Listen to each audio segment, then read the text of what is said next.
Africa's mobile telecom giant MTN is yet to reach a settlement on the hefty fine imposed on it by the Nigerian government. MTN had been fined for failing to cut off unregistered subscribers from its network in the country. Nigerian Communication Commission (NCC), the country's telecom regulator, fined MTN a record $5.2 billion for failing to heed repeated warnings to deregister 5.2 million unregistered SIM cards on its network.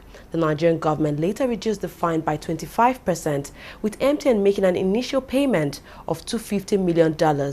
But addressing the issue in Abuja recently, Nigeria's Minister of Communication, Adebayo Shitu, says the issue is far from resolved. Haven't gone to court. Of course, we went to meet them in court with, by raising a legal team to defend the position of government.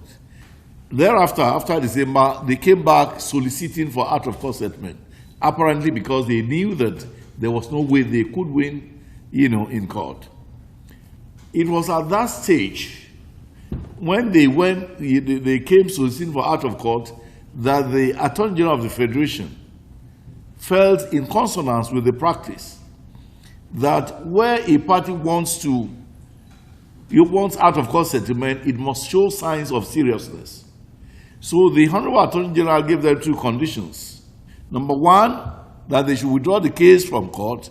Number two, they should pay 50 billion as a mark of good faith, of seriousness about wanting out-of-court settlement.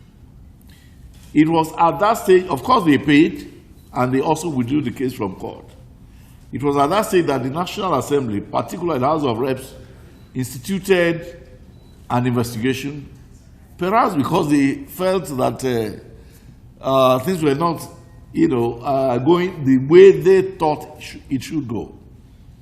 The investigations are still on. Negotiations have not yet commenced. That's very important. Negotiations have not yet commenced. And the 50 billion naira which was paid may eventually form part of the payments.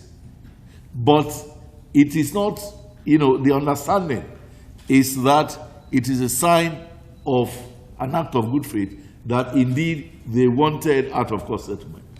So I want to believe that as soon as the investigations are concluded by the House of Reps Committee on Telecommunications, we will sit down with them and know what they are bringing onto the table. But I can assure you that the law has been followed, remission has been given, and they are still indebted to the federal government for the penalties that were imposed on them.